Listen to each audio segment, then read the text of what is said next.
الله تعالی دې تاسو یو بل ته په مینه محبت باندې محتاج کی، په مال او په دولت هم یو بل ته خدای محتاج مکه. الله تعالی دې ناراضه شي، الله دې خپل علم نه نورم علم درکړي. الله تعالی دې ستاسو الله سره ډېر ښکلی کار والي.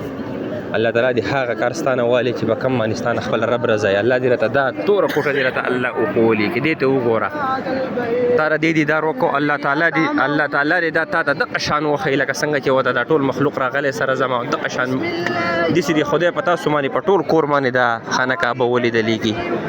الله تعالی دې رمانې دا ولیدلې کي. الله تعالی دې په مال او په جان کې په الوت کې د خدای برکت ورته او چې سړي د الله نه غوښتي دي خوړه دې الله قادر دی. الله تعالی دې د لا هرې دواګانې سره زمون قبول کړي. خو خدای دې په خپل الوت خوشحاله کړه. د مور و پلار دې خدای د ګناهونو عفو وکړه او ډېر بختور خلک یې پر مخلوق کې تاسو بختور یې. تاسو ما تاسو سره رابطه وکړه، تاسو ځان له دوا وغوښته او زه به انشاءالله اوس کوشش کوم چې زه دلته نپل وکړم. زما اخرنۍ چکرداري پوره شو او انشاءالله زه د خیره سره د نپلو کوشش کوم او زه الله دې خوشحاله او آباد ساته.